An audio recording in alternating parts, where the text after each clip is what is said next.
नमस्कार, आपके साथ मैं हूं विद्यानाथ झा। देश की नंबर 1 डिबेट शो में आपका स्वागत है।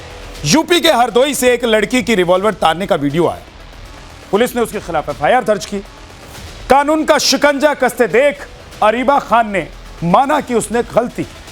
उसने कहा, मैंने जो एक्शन लिया वो गलत है, मैं सरकार से इसके लिए माफी मांगती हूं। मामला कानून को हाथ में लेने का था, लिहाजा पुलिस के एक्शन और लड़की की माफी के बाद मुद्दा खत्म और शांत हो जाना चाहिए था, लेकिन ऐसा हुआ नहीं। इस मुद्दे को राजनीतिक पार्टियों ने लपक लिया क्योंकि मामला समुदाय विशेष से जुड़ा हुआ था। लड़की का नाम लक्ष्मी रानी या रेखा नहीं, अरीबा है, लिहाजा कुछ राजनीतिक दलों को इसमें अपना मौका दिखाई दिया। बीजेपी को छोड़कर उत्तर प्रदेश की विपक्षी पार्टियों के लगभग सभी बड़े दल अरीबा को फूल की माला पहनाने के लिए पहुंच गए। कोई वीरांगना लक्ष्मीबाई से तुलना कर रहा है तो कोई लड़की हूं, लड़ सकती हूं कह रहा है। लेकिन सवाल है कि कानून को हाथ में लेने वाली एक लड़की के लिए इतनी बड़ी बड़ी पार्टियां मैदान में क्यों उतर आई हैं? क्या विपक्षी पार्टियां रिवॉल्वर रानी को रानी लक्ष्मीबाई बनाकर देश की वीरांगना का अपमान नहीं कर रही हैं? क्या तुष्टीकरण की राजनीति के लिए समाजवादी पार्टी, कांग्रेस और एमआईएम किसी भी हद तक जा सकती है? आज इसी मुद्दे पर डिबेट करेंगे, लेकिन सबसे पहले आपको दिखाते हैं एक रिपोर्ट, उसके बाद अपने पैनलिस्ट से आपको मिलवाएं।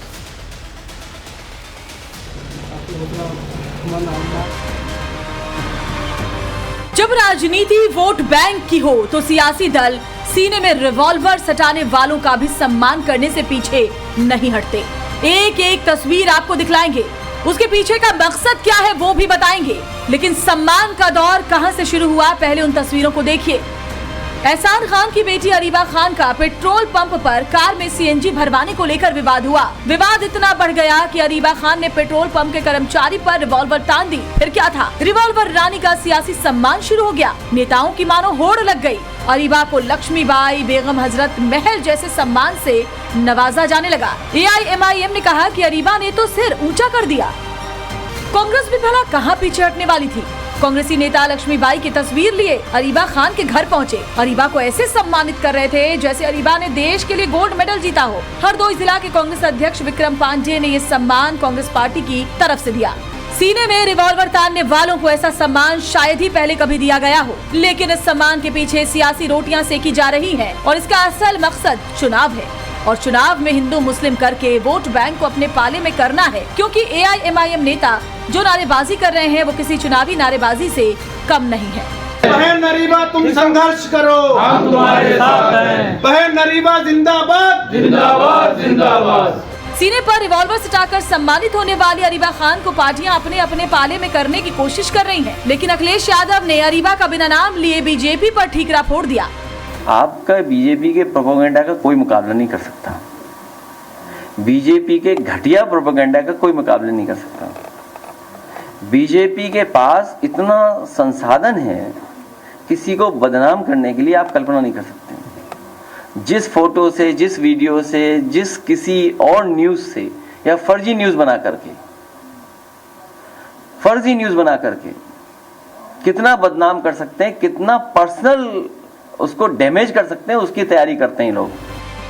अरीबा खान ने अपनी गलती पर माफी मांग ली है, लेकिन इस पर सियासत तेज होती जा रही है। कोई उसे स्टार बता रहा है तो कोई आरोपी कह रहा है। बेटी देख रही है कि उसके पिता को सामने मारपीट हो रही है, अपमानित किया जा रहा है, तो कोई भी बेटी या कोई बेटा होगा वो तो उस वक्त रुकेगा नहीं। और जो वेपन था, वेपन किस लिए होता है? क्या जो वो वेपन है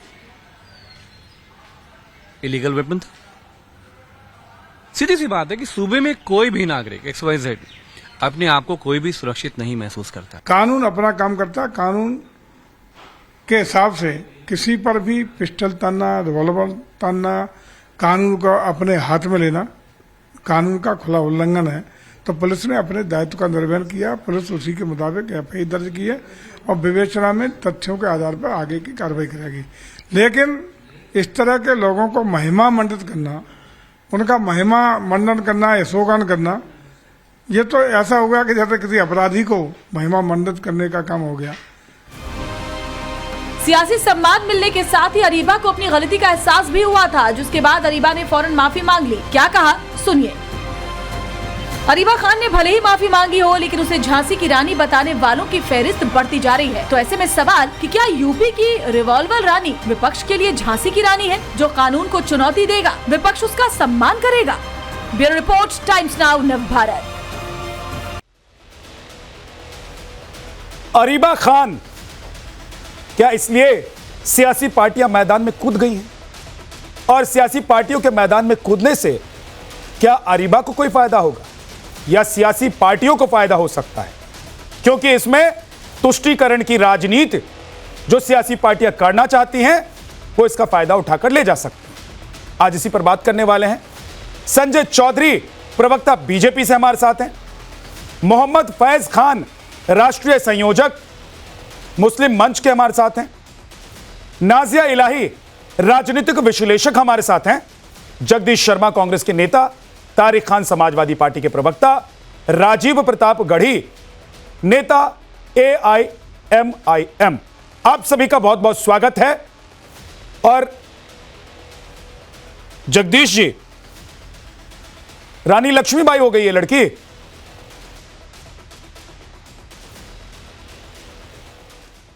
देखिए विद्यानाथ झा जी, सही बात तो यह है कि उत्तर प्रदेश में या भारत में बेटी का सम्मान या अपमान हो रहा सब जानते हैं।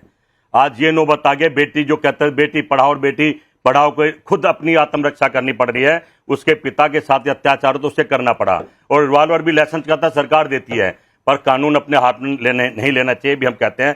ये माहौल क्यों बन रहा भाई उत्तर प्रदेश में? योगी सरकार क्या कर रही है? अगर ये लड़की अपने बाप को ना बचाती शायद वहां उनका मर्डर भी हो सकता था, मारा भी सकते, लड़की की इज्जत भी लूटी जा सकती थी। उत्तर प्रदेश के हालात ही ऐसे हैं, कहना कि मैं समझता हूं। और ये अरीबा खान ना होती तो आज ये डिबेट भी ना होती। इस बात को भाई आप भी समझते हैं विद्यानाथ झा जी। कहना कि मैं समझ रहा हूं राजनीति भारतीय जनता पार्टी कर रही है और खूब खुल के कर रही है, और उसी के इशारे पर डिबेट भी हो रही है। मैं कोई कमी नहीं बताता। सरकार का इशारा होता है कि मुद्दे पर नहीं, आज डिबेट इस होनी चाहिए जिससे बीजेपी को लगे हिंदू और मुसलमान कैसे होगा, चुनाव को कैसे जीता जाएगा। आप ये बताइए क्या जरूरत पड़ी थी उस बेटी को रिवॉल्वर निकालने की? सवाल सरकार से पूछना चाहिए। अगर उसके पिता को या मेरे या आपके पिता को भी हमारे सामने कोई मारेगा तो खून खोलता भाई, कुछ ना कुछ करने। तोप होगी तो तोप भी चला देता मैं तो। अगर मेरे पिताजी को मेरे सामने कोई अपमानित करेगा तो भाई मैं तोप भी चला देता। जगदीश जी, अब आपने अपनी बात कह ली है, लड़की अब कुछ सवाल मेरे। लड़ सकती हूँ, लड़की हूं, लड़ सकती हूं जी, तो क्या हाथ में रिवॉल्वर लेकर लड़वाएंगे? दूसरी बात, आप ये भी कह रहे हैं कि कानून को हाथ में नहीं लेना चाहिए। रिवॉल्वर सर सुन लीजिए मेरी बात। और अगर इस लड़की ने कानून को हाथ में लिया, जो ये खुद मान रही है कि हां मैंने गलती की, वो माफी मांग रही है, तो कानून को अपना काम करने दीजिए ना। आप लोग मैदान में उतरकर उसे लक्ष्मीबाई बना रहे हैं। आप लोग मैदान में उतरकर उसे कह रहे हैं कि लड़की हूं, लड़ सकती हूं। आप लोग ये बनाना चाहते हैं लड़कियों को, यह आपकी परिभाषा है लड़की लड़ सकती हूं का? भाई विद्यानाथ झा जी, सरकार ने रिवॉल्वर का लाइसेंस दिया आत्मरक्षा के लिए, तो रिवॉल्वर का लाइसेंस दिया तो हाथ में रिवॉल्वर लेकर आदमी चलेगा क्या? ऐसा माहौल एक पेट्रोल पंप है। अरे हाथ में रिवॉल्वर, मैं कह रहा हूं अगर लाइसेंस हथियार है तो उसको लेकर लहराते हुए चलेंगे क्या? आपके पास भी होगा लाइसेंसी हथियार, हाथ में लहराकर बैठते हैं क्या डिबेट में? मेरे सामने मैं कह रहा हूं कि लाइसेंसी हथियार इसमें थोड़ा ना दिया जाता है, तो मैं तोप भी चला दूंगा भाई। लाइसेंसी हालात की बात होती है। हाँ, कोई आदमी कोई बच्चा नहीं चाहेगा कि अपने पिताजी को कोई मारे और वो खड़ा होकर देखे। तो मैं मान गया आपकी बात, लेकिन वो लड़की खुद कह रही है कि गलती हो गई मुझसे, मुझे ऐसा नहीं करना चाहिए था, मुझे खुलेआम रिवॉल्वर नहीं लहराना चाहिए था, मुझे कानून को अपने हाथ में नहीं लेना चाहिए था। क्यों आप लोगों को लग रहा है कि इसका नाम अरीबा खान है, क्यों? तो आप लोगों को मैदान में उतरना पड़ गया। विद्यानाथ आप लोग जाकर उसको सम्मानित कर रहे थे शर्मा जी। आप लोगों को शर्म आनी चाहिए कि ऐसे लड़ सकती हूँ लड़की बनाना चाहते हैं आप, ऐसी लड़कियों को खड़ा करना चाहते हैं अपनी पार्टी में, और ऐसी देश की लड़कियों को आप देखना चाहते हैं जो हाथ में रिवॉल्वर लेकर चले। विद्यानाथ जी, मुद्दे और भी बहुत हैं देश में। देश ये मुद्दा नहीं है तो आपके पार्टी के नेता क्यों जा रहे हैं माला पहनाने के लिए? अगर जगदीश जी ये मुद्दा नहीं है, मुद्दा कौन बना रहा है? बीजेपी के नेता गए वहां पर, नेता मैं पूछ रहा हूं कि विद्यानाथ झा वहां पर गए माला पहनाने के लिए लड़की को, कि कांग्रेस के नेता गए माला पहनाने के लिए, चैनल पे समाजवादी पार्टी के नेता गए और कह रहे हैं कि सब जो हो रहा है लड़की ने माफी परेशान किया जा रहा है, और परेशान करने के लिए फर्जी वीडियो बना सकते हैं। अखिलेश यादव तो यहां तक कह गए कि फर्जी वीडियो बना सकते हैं। बंगाल को देखते हुए ये डिबेट का मुद्दा नहीं था भाई। तो ये डिबेट का मुद्दा नहीं है, बिल्कुल नहीं था। ये डिबेट का मुद्दा नहीं है, तो आपके चैनल पे और इतने बड़े पत्रकार के सामने सर मैं ये पूछ रहा हूं जगदीश नहीं भाई, था, जगदीश भाई, बिल्कुल जगदीश नहीं भाई, था पत्रकार महोदय। मैं जगदीश भाई, जी। डिबेट का मुद्दा वो होता है जो आप लोग करते हैं। हम लोग आप लोगों की जो क्रिया और प्रतिक्रिया होती है उसको मुद्दा बनाकर देश के सामने रखते हैं और देश देखता है, और नहीं देखता है तो अगली बार से वो मुद्दा हम नहीं उठाते हैं। इसीलिए मैं कह रहा हूं कि अगर समाजवादी पार्टी के नेता, कांग्रेस के नेता और एमआईएम के नेता इस लड़की को लक्ष्मीबाई लड़की हूं, लड़ सकती हूं कह रहे हैं, तो ये विद्यानाथ झा का बनाया हुआ मुद्दा है। विद्यानाथ झा जी, आपको प्रधानमंत्री और मुख्यमंत्री से पूछना चाहिए कि ऐसा माहौल क्यों है उत्तर प्रदेश में।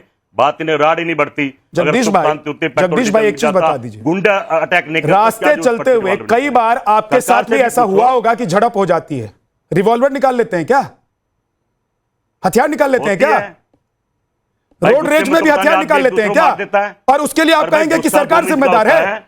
जब दिल्ली में कांग्रेस की सरकार थी तो रोड रेज की घटनाएं नहीं होती थी क्या? मैं तो दिल्ली में पला बड़ा हूं। माहौल क्यों है पेट्रोल पंप पे? मैं तो दिल्ली में पला बड़ा हूं, पेट्रोल पंप पे रोज यहाँ की कातिल बसों में चला हुआ हूं, तो उसके लिए आपकी सरकार जिम्मेदार थी। गोलियां चल रही है, आप दिखाते हैं, तो कैसा कैसा मैं कह रहा हूं आप लोग इस मुद्दे को सियासी रंग क्यों दे रहे हैं? चाहिए लड़की ने रिवॉल्वर क्यों निकालनी पड़ी? मैं आ रहा हूं, क्यों निकालनी पड़ी? लड़की को रिवॉल्वर निकालने क्यों पड़ी? तो माफी क्यों मांगनी पड़ी? सरकार से पूछो। तो सरकार ने माफी मांगी है क्या? गुंडे क्यों बैठा रखे हैं पेट्रोल पंप पे? सरकार ने माफी मांगी है क्या? गुंडे क्यों बैठा रखे हैं? फैज खान साहब, अरे भाई, गुंडे ने अपने बाप को बचाने के लिए तो करेगी, तो माफी क्यों मांग रही है? उसकी इज्जत लूट ले, उसको लगा ना कि वो गलती कर रही है, लेकिन उसकी गलती को आप लोग सही ठहरा रहे हैं, उसको वीरांगना बना रहे हैं। आप लोग की वीरांगनाएं ऐसी होती हैं, नैतिक आप लोग देश की बेटियों को यह बनाना चाहते हैं, और फिर माफी भी मांग ली। जगदीश जी, नैतिकता राजनीति के लिए और वोट बैंक के लिए अपने बाप को तो आप लोग हिंदू मुसलमान करना और मुसलमानों को गुमराह करना बंद कर दीजिए सर, प्लीज। ये काम भारतीय जनता पार्टी का है। साहब, अगर इसका नाम अरीबा नहीं होता तो भी क्या ये सियासी पार्टियां माला पहनाने के लिए करती है भाई, और वीरांगना लक्ष्मीबाई की फोटो भेंट करने के लिए जाती क्या? तो आप डिबेट ही ना करते। बिस्मिल्लाहिर्रहमानिर्रहीम, रब्बि इश्रह ली सदरी व यस्सिर ली अमरी आप जाते नहीं सर। यफ़क़हू क़ौली। बिरादरान हिंद, अस्सलाम वालेकुम रहमतुल्लाहि व बरकातहू। जय हिंद, भारत माता की जय। देखिए विद्या भैया, हमारे देश की जो असली वीरांगनाएं हैं, colonel Sofiya Qureshi, wing commander Vyomika Singh, आज तक ये लोग ऑपरेशन सिंदूर पर प्रश्न चिन्ह लगा रहे हैं, हमारी असली वीरांगनाओं पर प्रश्न चिन्ह लगा रहे हैं और उसको प्रोत्साहित कर रहे हैं जो अतीक अहमद की परंपरा को आगे बढ़ाने वाली है, जो मुख्तार अंसारी की परंपरा को आगे बढ़ाने वाली है। और इनको एक और नाम मिल गया, अरीबा खान। भाई मुस्लिम नाम है, इसको आगे बढ़ाओ, इसको बाहुबली वाली गैंग में लाओ और अपने वोट बैंक की राजनीति सेको।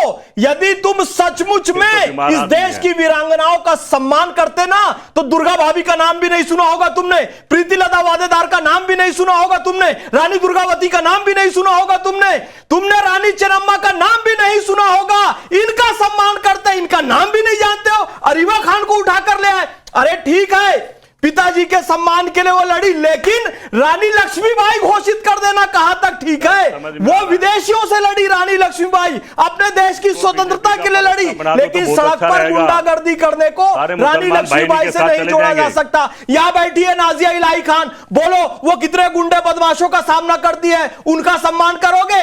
नहीं करोगे, क्योंकि वो एक राष्ट्रवादी विचारक है, वो हिंदुत्व के लिए बोलती है, वो भारतीयता के लिए बोलती है, वो सनातन के लिए बोलती है, तो उसका सम्मान नहीं करोगे, लेकिन हां अरीबा खान का सम्मान जरूर कर दोगे। यही दोहरी मानसिकता है। विद्या भैया, क्लियर कट बात समझ लीजिए, राजनीति का अपराधीकरण और मुसलमानों का तुष्टीकरण समाजवादी पार्टी और कांग्रेस ने किया है और आज भी कर रही है। तारिक खान, इसको एक बार चेक करा लो भाई, मुसलमान भी है नहीं, मुझे तो कई बार डाउट होता है इस पे। सर जगदीश भाई, माइंड योर लैंग्वेज। आप भी चेक करवाएंगे हिंदू है कि नहीं है? हाँ, अब फिर मैं भी आप भी चेक करवाएंगे हिंदू है कि नहीं है? भाई इसको मैं कह रहा हूं ना, माइंड योर लैंग्वेज। मैं तो कह रहा हूं ना भाई, माइंड योर लैंग्वेज। भाजपा का प्रवक्ता बनने के लिए कितना, और अगर आप अनपढ़ों की तरह बात करेंगे तो मुझे बता दीजिए, अगली बार से मैं सोचूंगा कि आपको बुलाना है कि नहीं बुलाना है। तो लड़ाई करेंगे ना, आप एरे गहरे किसी को चैनल पे कौन एरे गहरा है? और हमारे से कौन एरे गहरा है? आप लिखो भारतीय जनता पार्टी। आपको याद होगा, लिखिए, आपको याद होगा जगदीश शर्मा जी, आप एक वरिष्ठ नेता के साथ मेरे पैनल में बैठे हुए थे। अपना शक्ल देखा है बेवकूफ आदमी। जगदीश भाई, तेरे को किसने बैठा दिया? कांग्रेस में सारे गधे होते हैं। ये राहुल गांधी का चमचा, चल निकल, इसको अक्ल ही नहीं है, चल निकल यहाँ से। राहुल गांधी का चमचा, विदेशी सोनिया गांधी बैठ जाता है, विदेशी सोनिया गांधी। मैं कह रहा हूं तुम लोग को मिर्ची लगती है। आप लोग इस तरह की भाषाओं का इस्तेमाल मत कीजिए। सोनिया गांधी तक विदेशियों के तलवे चाटने वाले निकल। दोनों का ऑडियो डाउन कर दीजिए, दोनों का ऑडियो डाउन कर दीजिए। जगदीश शर्मा और मोहम्मद फैज खान का ऑडियो डाउन कर दीजिए। फैज खान साहब रुक जाइए, बेशरम आदमी। फैज खान साहब रुक जाइए एक सेकंड। आप पढ़े लिखे हुए व्यक्ति हैं, जगदीश शर्मा जी आप भी पढ़े लिखे हुए व्यक्ति हैं। मैं पैनल में उन लोगों को बुलाता हूं जो मुझे लगता है कि तार्किक बातें करेंगे, अपना पक्ष रखेंगे, आंकड़ों पर खड़े होकर बात करेंगे। लेकिन जगदीश शर्मा जी, जब आप एक उंगली दूसरे की तरफ उठाते हैं तो चार उंगलियां आपकी तरफ होती हैं। इसलिए जगदीश जी, मैंने अभी आपका ऑडियो डाउन करा रखा है। अगली बार से मैं आपसे कह रहा हूं कि अगर मेरे पैनल में आप बैठे होते तो मुझे कोई शौक नहीं है गाली गलौज करवाने का। अच्छे से बोलिए, अपनी बात रखिए, पूरा मौका भी मैं दिया करता हूं। तारिक खान बोलिए। देखिए, वीरांगना कई बार मैंने सुना, और यही कोई बीजेपी के सांसद थे, उन्होंने वीरांगना को लेकर क्या कहा था कि जो पहलगाम में हमारी बहनें थी उनके अंदर वीरांगनाओं का भाव नहीं था, तो इसलिए वीरांगना पे बीजेपी के लोग ना बोलें या और भी बीजेपी के समर्थक लोग ना बोलें। पहली बात। दूसरी बात, मैं मानता हूं कि गलती है उस लड़की की, उसने माफी भी मांगी है। उसकी सबसे बड़ी गलती ये कि उसने अपने आप को निर्भया नहीं बनने दिया। वो 4-5 गुंडे आते, उसको नोचते, उसके कपड़े फाड़ते, वहां तक उसने उन लोगों को अलाउ नहीं किया। जाने देते आराम से।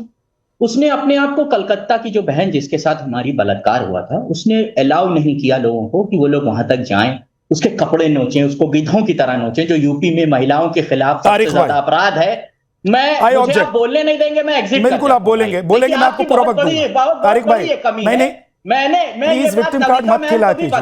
तारिक भाई, मैं आपको पूरा मौका दूंगा। आपको पता है मैं अपने पैनलिस्टों को पूरा मौका देता हूं। तारिक भाई, मैं चुप जाता हूं, नहीं चुपिए मत, आप बोलिएगा। मैं बस, मेरा जो एक ऑब्जेक्शन है, मैं थोड़ा सा आपको बता देता हूं। देखिए, बीइंग अ एंकर, अगर मेरे पैनल से कोई भी व्यक्ति ऐसी कोई बात कर रहा है जो गलत है, तो मेरा काम है ये कि बताऊं दर्शकों को। आप जज हो, जज एंकर हूं। जज साहब, आप जज हैं क्या? आप जज हैं? जज साहब, मैं अपनी बात कह रहा हूं, जज नहीं है। नहीं तारिक भाई, आपको पता है एग्जिट करा दीजिए। आप किसी नौटंकी कंपनी में काम तो करते नहीं है। एक सेकंड खान साहब, एक सेकंड रुक जाइए। मैं एग्जिट करता हूं, आपसे हो नहीं पाएगा। नहीं तारिक, मैं नॉन इंटरप्टेड टाइम नविका बिल्कुल आपको मैं दूंगा। आप नविका कुमार से बड़े आपको मैं बिल्कुल टाइम दूंगा। एक चीज सर सुन लीजिए, उनसे भी मांगता हूं और वो मुझे इंटरप्ट नहीं करती हैं। मैं अपनी बात कहकर चुप जाता हूं, मुंह पे उंगली रख लेता हूं। नहीं, बिल्कुल आप बोलिएगा। मैं एक चीज बस आपको बता देना चाहता हूं, उसके बाद आप बोलिएगा, पूरा टाइम दूंगा मैं आपको। थोड़ा सा धैर्य रख लीजिए। मैं ये जरा वीडियो दिखाइए, क्योंकि तारिक भाई इसी वीडियो की बात कर रहे हैं। ये वीडियो फिर से दिखाइए। मैं बस ये दिखा देना चाहता हूं, बता देना चाहता हूं तारिक भाई, ये देखिए इस वीडियो में जो पेट्रोल पंप और सीएनजी पंप के कर्मचारी हैं वो निहत्थे हैं, उनके पास कोई हथियार नहीं है, डंडा तक नहीं है। एक लड़का जिस, एक मिनट मेरी बात सुनिए, जो उसके बाद आप बोलिएगा। आपको के लिए कौन सा हथियार रखता है? दिमाग से कम हो क्या यहां से? क्या उस लड़की के साथ अगर कुछ गलत हो जाता, उसमें कोई हथियार लगता है क्या? जो लोग बलात्कार करते हैं हथियार लेके आते हैं क्या? तो तुमको क्या लगता है तारिक खान कि ये सड़क पर चलते हुए हर लोग बलात्कारी हैं? हो सकते हैं, क्योंकि तुम लोगों ने तैयार किया है बलात्कारियों को, क्योंकि तुम्हारे नेता कहते हैं कि लड़कों से गलती हो जाती है। बिल्कुल सही, क्योंकि तुम्हारे नेता कहते हैं कि अतीक अहमद के कुत्तों को वो घुमाते हैं। बदतमीजी से बात मत करना तारिक खान। मैं बड़े अच्छे लहजे में सम्मानपूर्वक अपने मेहमानों को, बता दिया था, तारिक खान जी सुनिए, मिस्टर तारिक खान, मुझे फर्क नहीं पड़ता, सुनिए मेरी बात। तारिक खान मेरी बात सुनिए। मैं अपने मेहमानों को सम्मानपूर्वक बुलाता हूं, पूरा वक्त देता हूं। बदतमीजी करोगे तो तुम्हारे लिए कोई जगह नहीं है। और सीख क्या हो कि क्या अखिलेश यादव तुम लोगों को यह बर्दाश्त करेंगे कि चैनल पर बैठकर बदतमीजी करो? भाग गए, ये इसी लायक है। लेकिन एक सेकंड, तारिक खान को दिक्कत यह हो गई कि वो इस डिबेट में भी एक एजेंडा सेट करने की कोशिश कर रहे थे। तारिक खान को दिक्कत यह हो गई कि वो जो लाइन लेकर चल रहे थे, उस लाइन को काउंटर करने के लिए यह वीडियो है सामने। दूसरा वीडियो दिखाइए, यह वीडियो। अब तारिक खान जो समाजवादी पार्टी के नेता हैं, प्रवक्ता है, मुझे लगता है कि अखिलेश यादव अगर उनकी यह बदजुबानी सुनेंगे तो उनको पार्टी से निकाल देंगे। लेकिन देखिए तारिक खान को दिक्कत क्या हुई। अरीबा जिसको लेकर समाजवादी पार्टी, एमआईएम और कांग्रेस राजनीति कर रही है, और तारिक खान कह रहे थे कि अरीबा को इसलिए बंदूक निकालनी पड़ी, रिवॉल्वर निकालनी पड़ी क्योंकि उसका बलात्कार हो जाता। अरीबा को इसलिए अपने बाप को बचाना पड़ा क्योंकि गुंडे उसके बाप की हत्या कर देते। लेकिन जरा वीडियो ठीक से देखिए, और वीडियो में देखिए कि किसके हाथ में हथियार है, और वीडियो में देखिए कि कितने लोग वहां पर खड़े हैं, और वीडियो में देखिए कि क्या पेट्रोल पंप पर खड़ा हुआ वो कर्मचारी डंडा लेकर भी खड़ा है। मैं ये नहीं कह रहा हूं कि पेट्रोल पंप के कर्मचारी की गलती है या नहीं है, लेकिन मैं सिर्फ यह कह रहा हूं कि अगर ये लड़की जो रिवॉल्वर निकालकर खड़ी है वो खुद गलती मान रही है, तो तारिक खान या कोई और पार्टी या कोई पार्टी का नेता क्या एजेंडा सेट करना चाहता है? नाजिया इलाही। नमस्कार, वंदे मातरम मेरे सभी को पैनलिस्ट को और विद्या जी आपको भी। मैं पूछना चाहती हूं कि पेट्रोल पंप का वो कर्मचारी अगर रजनीश कुमार नहीं हो करके रहीम खान होता तो क्या अरीबा खान निकाल लेती बंदूक और लगा देती उसके ऊपर एलिगेशन? और ये सारे जो अभी कांग्रेस के नेता और नमाजवादी पार्टी के नेता और एमआईएम के जो अल्लाह अकबर जो पढ़ रहे हैं कि बलात्कार हो जाता, मेरी तस्वीरें मॉर्फ करके रोजाना एमआईएम प्रचार करता है। लखनऊ के रोड पर खड़ा होकर के एमआईएम के नेता मुझे गंदी गंदी गालियां परोसते हैं। मैंने एक्स पर भी डाला है, कांग्रेस के नेता मुझे गंदी गंदी गालियां परोसते हैं। मैं तो नहीं निकालती गन। कानून है, कानून का उल्लंघन कैसे किया जा सकता है? अरीबा को झांसी की रानी का नाम देने वाले कभी झांसी की रानी के बारे में पढ़े हैं? रानी लक्ष्मीबाई के बारे में पढ़े हैं? उन्होंने अपने बच्चे की तरफ भी मुड़ करके नहीं देखा था जब उन्होंने झांसी का स्वराज बचाया था। आपको रोक रहा हूं, प्रधानमंत्री इस वक्त बोल रहे हैं, जरा सुन लेते हैं वो क्या कह रहे हैं, उसके बाद वापस मैं आऊंगा। रहे हैं और निश्चित तौर पर इसमें बिहार की बहुत बड़ी भूमिका होने वाली है। बिहार समृद्ध होगा और देश की समृद्धि में भी बड़ी भूमिका निभाएगा। साथियों, मेरे इस विश्वास का कारण बिहार के आप सभी लोगों का सामर्थ्य है। आपने मिलकर बिहार में जंगल राज का सफाया किया है। यहां के हमारे नौजवानों ने तो 20 साल पहले के बिहार की बदहाली सिर्फ किस्सों और कथाओं में ही सुनी है। उन्हें बहुत अंदाजा नहीं है कि जंगल राज वालों ने बिहार की क्या हालत बना दी थी। जिस बिहार ने सदियों तक भारत की प्रगति को नेतृत्व दिया, उसको पंजे और लालटेन के शिकंजे ने पलायन का प्रतीक बना दिया था।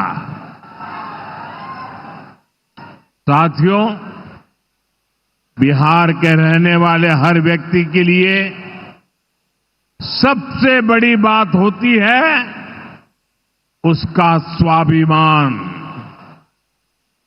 मेरे बिहारी भाई बहन कठिन से कठिन परिस्थिति में काम करके दिखा देते हैं। वो कभी अपने स्वाभिमान से समझौता नहीं करते। लेकिन पंजे और लालटेन वालों ने मिलकर बिहार के स्वाभिमान को बहुत ठेस पहुंचाई।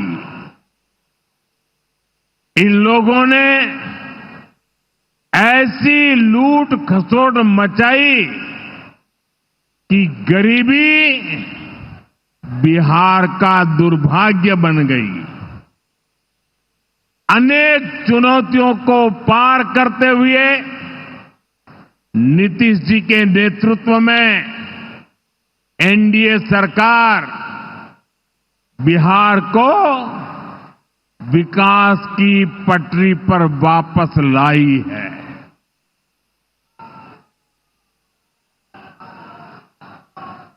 और मैं बिहार वासियों को विश्वास देने आया हूं, हमने भले बहुत कुछ किया हो, करते रहे हैं, करते रहेंगे, लेकिन इतने से शांत होकर के चुप रहने वाला मोदी नहीं है। अब बहुत हो गया, बहुत कर लिया जी नहीं, मुझे तो बिहार के लिए और भी बहुत कुछ करना है, आपके लिए करना है, यहां के गांव गांव के लिए करना है, यहां के घर घर के लिए करना है, यहां के हर नौजवान के लिए करना है। अगर मैं सिर्फ बीते 10-11 साल की बात करूं तो इन 10 वर्षों में बिहार में करीब 55,000 किलोमीटर ग्रामीण सड़कें बनी हैं। 1.5 करोड़ से ज्यादा घरों को बिजली के कनेक्शन से जोड़ा गया है। 1.5 करोड़ लोगों को, वहां के घरों को पानी का कनेक्शन दिया गया है। 45,000 से ज्यादा कॉमन सर्विस सेंटर्स बनाए गए हैं। आज बिहार के छोटे छोटे शहरों में नए नए स्टार्टअप्स खुल रहे हैं। साथियों, बिहार की प्रगति के लिए हमें ये गति लगातार बढ़ती है, बढ़ाते रहना है। और इसी समय बिहार में जंगल राज लाने वाले मौका देख रहे हैं कि किसी भी तरह फिर से अपने पुराने कारनामे करने का मौका ढूंढ रहे हैं। बिहार से आर्थिक संसाधनों पर कब्जा करें, इसके लिए वो तरह तरह के हथकंडे अपना रहे हैं। इसलिए मेरे बिहार के प्यारे भाइयों बहनों, आपके उज्जवल भविष्य के लिए, आपके बच्चों के उज्जवल भविष्य के लिए आपको बहुत ही सतर्क रहना है। समृद्ध बिहार की यात्रा पर ब्रेक लगाने के लिए तैयार बैठे लोगों को कोसों दूर रखना है। साथियों, गरीबी हटाओ के नारे हमारे देश ने दशकों को सुने हैं। आपकी 2-2, 3-3 पीढ़ी ने गरीबी हटाओ, गरीबी हटाओ हर चुनाव में ये आकर के बोलते थे। लेकिन जब आपने हमें मौका दिया, एनडीए को मौका दिया, तो एनडीए सरकार ने दिखाया है कि गरीबी कम भी हो सकती है। बीते 1 दशक में रिकॉर्ड 25 करोड़ भारतीयों ने गरीबी को पराजित किया है। वर्ल्ड बैंक जैसी दुनिया की जानी मानी संस्थाएं भारत की इस बड़ी उपलब्धि की प्रशंसा कर रही है और भारत ने जो ये कमाल किया है इसमें बिहार का यहां हमारे नीतीश जी की सरकार का बहुत बड़ा योगदान है। पहले बिहार की आधे से अधिक आबादी बहुत अधिक गरीब की श्रेणी में आती थी, लेकिन बीते दशक में बिहार के करीब 4.25 करोड़ साथियों ने खुद को गरीबी से मुक्त किया है। साथियों, आजादी के इतने दशकों तक भी इतने लोग गरीब थे, नारे गूंजते रहे, गरीबी बढ़ती रही। और ये इसलिए नहीं हुआ कि बिहार के लोगों की मेहनत में कोई कमी थी, देशवासियों की मेहनत में कोई कमी थी, बल्कि इसलिए क्योंकि इनके सामने आगे बढ़ने का कोई रास्ता नहीं था। लंबे समय तक कांग्रेस के लाइसेंस राज ने देश को गरीब रखा और गरीब को अति गरीबी में धकेल दिया। जब हर चीज के लिए कोटा परमिट फिक्स था, छोटे छोटे काम करने के लिए परमिट चाहिए होता था, कांग्रेस आरजेडी के राज में गरीब को घर नहीं मिलता था, राशन बिचौलिए खा जाते थे, इलाज गरीब की पहुंच से दूर था, पढ़ाई और कमाई के लिए संघर्ष था, बिजली पानी का एक कनेक्शन लगाने के लिए ही सरकारी दफ्तरों के अनगिनत चक्कर लगाने पड़ते थे। गैस कनेक्शन के लिए सांसदों की सिफारिश लगानी पड़ती थी। नौकरी बिना घूस, बिना सिफारिश के मिलती ही नहीं थी। और इसके सबसे बड़े भुक्तभोगी कौन थे? इनमें से ज्यादातर साथी मेरे दलित समाज के, महादलित समाज के, पिछड़े समाज के, अति पिछड़े समाज के, यही मेरे भाई बहन इसके शिकार हुए थे। इन्हें गरीबी हटाने का सपना दिखाकर खुद कुछ परिवार करोड़पति, अरबपति हो गए। साथियों, बीते 11 वर्षों से हमारी सरकार गरीब के रास्ते की हर मुश्किल को दूर करने में जुटी है और आगे भी करती रहेगी। और इतनी मेहनत करते हैं तब ऐसे अच्छे परिणाम आज देखने को मिल रहे हैं।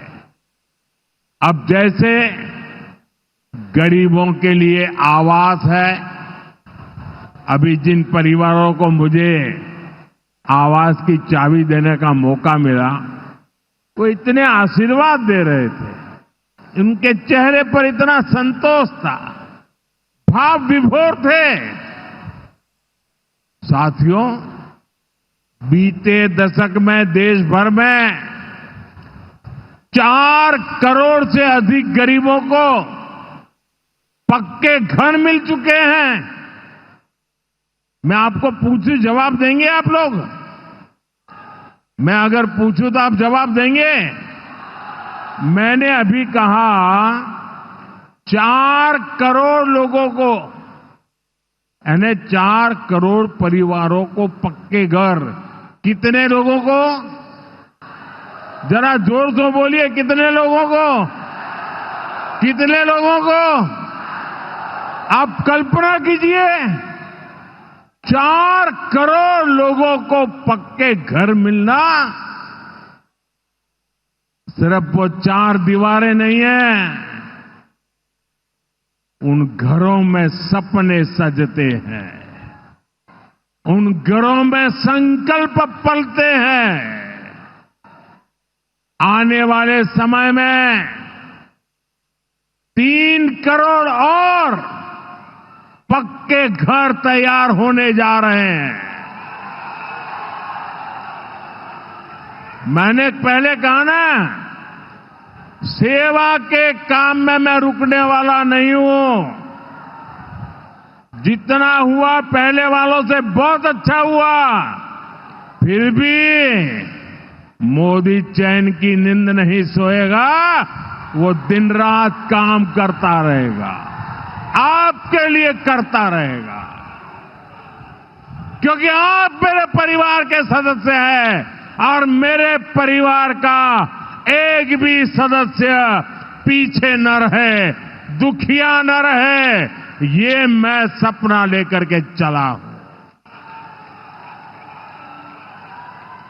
इसका बहुत अधिक फायदा बिहार के मेरे गरीब भाई बहन, दलित भाई बहन, महादलित भाई बहन, पिछड़े भाई बहन, अति पिछड़े भाई बहन, ये सारे जो योजनाएं चला रहा हूं, सबसे पहले फायदा इनको मिल रहा है। बिहार में पीएम आवास योजना से 57 लाख से ज्यादा पक्के घर बने। यहां सीवान जिले में भी गरीबों के 1,10,000 से ज्यादा पक्के घर बन चुके। मैं एक जिले की बात बोल रहा हूं और ये काम निरंतर जारी है। आज भी बिहार के 50,000 से अधिक परिवारों के लिए घर की किस्त जारी की गई है।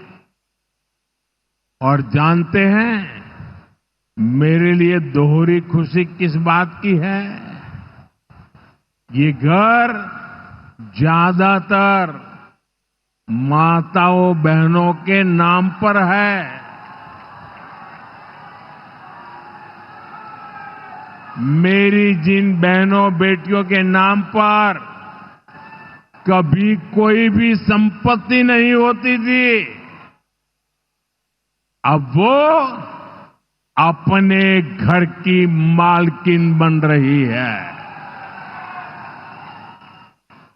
साथियों, हमारी सरकार घर के साथ साथ मुफ्त राशन, बिजली और पानी की सुविधा भी दे रही है। बीते सालों में देश भर में 12 करोड़ से अधिक नए परिवारों के घर नल पहुंचा है। इसमें सिवान के भी 4.5 लाख से अधिक परिवारों को पहली बार नल से जल मिला है। गांवों में हर घर में नल हो, शहरों में पीने के लिए पर्याप्त पानी हो,